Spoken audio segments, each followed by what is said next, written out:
Assalamualaikum warahmatullahi wabarakatuh. Alhamdulillahil hamdanul mannan. Wassalatu wassalamu ala sayyidi waladi adnan wa ala alihi wa sahbihi wa man tabi'ahum bi ihsan. Allahumma shalli ala sayyidina Muhammad wa ala ali sayyidina walana Muhammad. Rabbi shrah li sadri wa yassir li amri wahlul 'uqdatam min lisani yafqahu qawli. Amma ba'd, jamaah zuhur seluruhnya yang Allah muliakan. Mudah-mudahan jamaah yang sudah sholat berjamaah, Allah berikan hatinya istiqomah. Allah mudahkan segala urusannya. Allah mudahkan, Allah berkahi keluarganya insyaAllah. Amin. Ya Rabbal Alamin. Bapak Ibu hadirin yang Allah muliakan, dalam kitab Fawaidul Muhtar ada bahasan yang dikutip oleh ulama tentang husnuzan, berbaik sangka. Ternyata ulama membahas di sini tentang baik sangka, diantaranya yang dikutip perkataan Imam Asy-Syafi'i radhiyallahu anhu. Kata Imam Asy-Syafi'i radhiyallahu anhu, "Man ahabba ayyakhtimallahu lahu bil khair falyuhsinuz zanna bin nas." Juga dapat ditemui dalam kitab Al-Bayan di juz 1 halaman 62. Maknanya apa? Kata Imam Syafi'i, Bapak Ibu hadirin yang Allah muliakan, siapa orang yang ingin matinya husnul khotimah, ya, artinya ayyakhtimallahu lahu bil khair, ayyakhtimallah, siapa ingin yang kalau dia ingin matinya dalam keadaan khair, baik, maka amalannya satu hidup ini falyuhsinuz zanna bin nas, banyak-banyak baik sangka kepada manusia. Banyak-banyak baik sangka kepada manusia. Bapak Ibu hadirin yang Allah muliakan. Nah, dulu ada sebuah kisah yang disebutkan dalam kitab Kalam Habib Aidrus Al-Habsyi di halaman 168. Ada kisah di sana tentang orang yang berbaik sangka. Maka Allah berikan dia kemuliaan pada akhirnya sebab baik sangkanya. Bapak Ibu hadirin yang Allah muliakan, ternyata ya sebelum saya bacakan kisahnya, hari ini yang banyak menjadi penyakit manusia itu adalah buruk sangka. Dan ternyata buruk sangka ini berawal dari hati yang kotor. Karena kata Nabi dalam kitab Arba'in, ala fil jasadi mudghah. Dalam jiwa kita ini, dalam diri kita ini ada segumpal daging. Idza salahat, kalau bagus dia, salahat jasadu kulluh. Baguslah yang ada di dalam dirinya. Pikirannya bagus, cakapnya bagus, sikapnya bagus, berteman pun dia bagus. Kenapa? Kalau yang satu itu bagus. Tapi kalau itu rusak, fasadat jasadu kulluh, maka semuanya rusak. Cakapnya kotor, pikirannya kotor, malas dan segala macamnya datang dari hati yang kotor. Dan ternyata buruk sangka pun berawal dari hati yang kotor. Maka Bapak Ibu hadirin yang Allah muliakan, perlu kita banyak hidup ini baik sangka kepada manusia. Balik kepada kisah tadi, Bapak Ibu hadirin yang Allah muliakan, ada kisah seseorang yang karena baik sangkanya Allah berikan dia keberkahan dari baik sangka itu. Disebutkan yurwa anna ba'dul lusus marru birajulin. Satu ketika Bapak Ibu, ada beberapa orang pencuri yang mereka lewat di hadapan seseorang yang soleh. Kisah ini juga pernah diceritakan oleh Profesor Dr. Adi Hidayat LCMA. Diceritakan dalam pengajian beliau. Ternyata ada dalam kitab ini. Nah, lewatlah pencuri ini Bapak Ibu hadir Allah muliakan, dan mereka mengaku, kata mereka, nahnu ghuzatun fi sabilillah. Kami ini pejuang Allah, kata dia. Nah, yang punya rumah ini, bapak yang seorang tadi, yang soleh tadi ini, langsung percaya Bapak Ibu. Kita kalau ditemui ulama atau ustadz tentu senang. Apalagi tuan-tuan guru. Dan orang pencuri tadi ini, mereka mengaku sebagai tuan guru. Maka orang soleh tadi pun merasa, wah, ini sebuah kemuliaan. Farahaba, senanglah orang yang punya rumah tadi. Wa awahum ila manzilihi, mengajaknya ke rumah. Fa adafahum wa akramahum, dijamunya Bapak Ibu. Macam kita menjamu ulama ke rumah kita, dimuliakan. Kemudian Bapak Ibu Allah muliakan, di rumah itu orang soleh tadi itu kana ba'du ahli baitihi maridun, ada yang sakit Bapak Ibu. Lalu karena biasanya kita nih, ternyata dari dulu sudah begitu. Kita hari ini kalau ada yang sakit, pernah tak minta doa sama orang-orang soleh Bapak Ibu? cari berkah. Kalau bahasa orang Jawanya ngalap barokah. Mintalah dia doa karena orang pencuri tadi ini yang mengaku sebagai tuan guru tadi, maka bapak yang punya rumah percaya diambilnya lah dia mintalah doa, ya, talaba minhum ayyadum lahu, dia minta doa wa yamkusu, dan meniupkan ke dalam air. Wah, minta air nih, kasih tolong bapak ini orang soleh, tolong doakan dulu air nih. Akhirnya bapak ibu pencuri ini tentu agak asing pula rasa dia. Cuman tak mungkin dia mengaku dia pencuri, bahaya.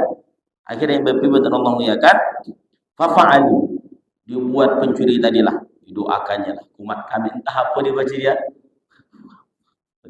Ditiupnya. Wah, ini kasih.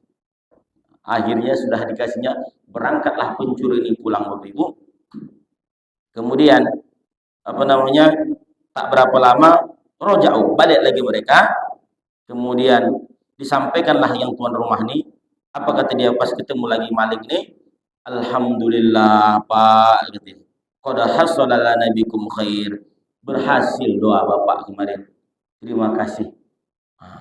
Karena setelah dia tahu berhasil doa itu, akhirnya apa Ustaz?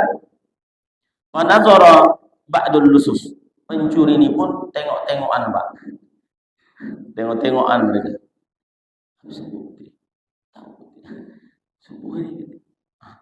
Akhirnya Bapak Ibu, waqalu, salah seorang pencuri berkata, hajar rajulu ahsanuz zanni.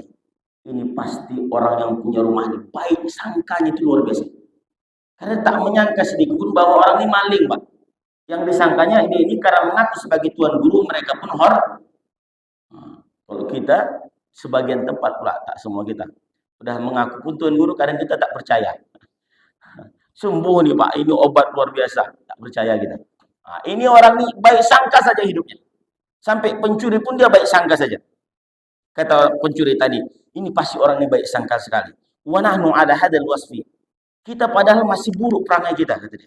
Fa'atahu Allahul maqsudahu bi husnil dhannihi, dikabulkan Allah maksud dan tujuan orang ini karena bagus sangkanya kepada Allah.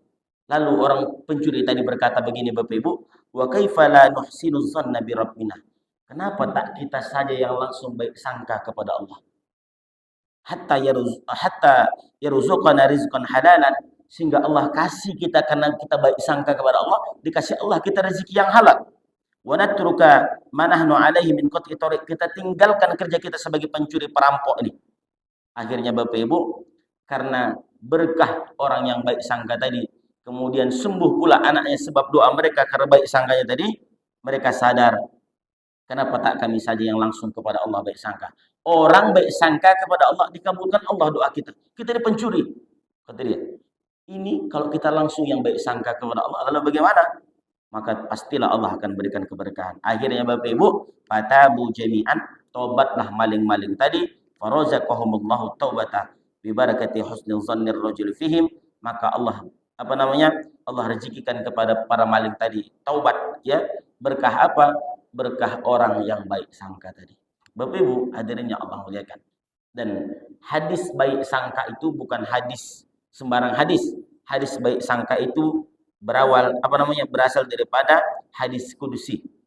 Ya Bapak Ibu, dari Jibril alaihissalam, bahwa Nabi Allah SWT katakan, anna inda zanni abdi, saya ada pada prasangka hambaku. Kenapa banyak hari ini orang punya masalah tak selesai-selesai masalahnya Bapak Ibu? Karena dia merasa dia sendiri yang menyelesaikan masalahnya, dan dia senantiasa merasa sulit, susah, galau, merana, gelisah. Maka apa yang kita sangkakan ternyata hidup ini bahkan bisa menjadi doa. Maka kata Allah, falyuhsinu dzanna falyazunna bima syaa, maka hendaklah manusia itu bersangka tentang aku masya'a, apa yang dia kehendaki. Kalau kita ingin Allah mudahkan hidup kita, maka sangkalah baik-baik kepada Allah. Jangan pernah buruk sangka kepada Allah. Mungkin kita udah lama berdoa Bapak Ibu agar Allah muliakan, kenapa tak kabul-kabul? Jangan pernah bersangka demikian, bahwa semua yang berdoa pasti Allah kabulkan. Ud'uni, kata Allah, minta kepadaku astajib lakum.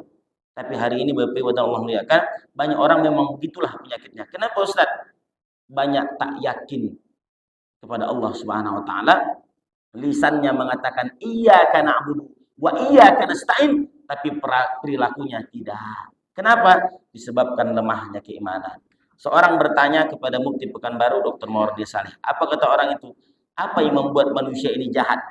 Maka beliau menjawab, pangkalnya adalah keimanan yang lemah. Orang kalau imannya lemah, maka pikirannya pun entah kemana-mana. Susah dia berbaik sangka kepada nikmat Allah, susah baik sangka kepada manusia. Maka salah satu resepnya supaya kuat keimanan itu, hadirlah di majelis-majelis taklim. Karena apa? Orang yang senantiasa memudahkan langkahnya menuju ilmu, Bapak Ibu, maka Allah akan mudahkan jalannya menuju surga. Begitu juga yang disebutkan ada Syekhul Islam Ibnu Taimiyah, orang yang tak pernah masuk di taman surga yang ada di dunia, dia pun tak akan pernah masuk ke surga yang hakiki nantinya di yaumil akhir. Bapak Ibu, hadirin yang Allah muliakan, mudah-mudahan kajian singkat kita pada siang hari ini memberikan pelajaran kepada kita. Mari banyak-banyak baik sangka. Kata Imam Syafi'i, orang yang baik sangka insya Allah matinya husnul khotimah. Kenapa dia mati husnul khotimah, Ustaz? Karena tak pernah disangkanya orang lain itu musuh. Karena sangkanya semua adalah kawan, semua adalah kebaikan, semua adalah keberkahan. Lalu Ustaz, kami sering berbaik sangka tapi kadang kecewa. Begitulah Bapak Ibu hadirin Allah muliakan. Kata ulama, orang yang baik sangka itu jangan pernah kecewa meskipun kadang kita dikecewakan. Begitu disebutkan dalam kitab Tuhfatul Ahbab, sahibu husnidzan, orang yang baik sangka, la yakhibu, jangan kau kecewa, wa in akhto'a, meskipun kadang orang yang kau baik sangka kepadanya sering mengecewakan. Biarlah kecewa itu dibalas Allah menjadi berkah untuk hidup kita. Mudah-mudahan bermanfaat.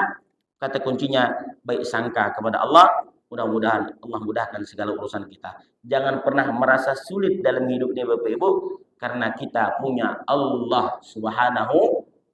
Orang yang merasa sulit, dia seperti merasa tak punya Allah. Abu Bakar dalam gua Jabal Sur itu pernah merasa gemetar ketika dikejar oleh orang Quraisy. Akhirnya turun ayat Allah, la takhaf wa la tahzan, innallaha ma'ana. Jangan kau takut Abu Bakar, jangan kau sedih, Allah bersama kita.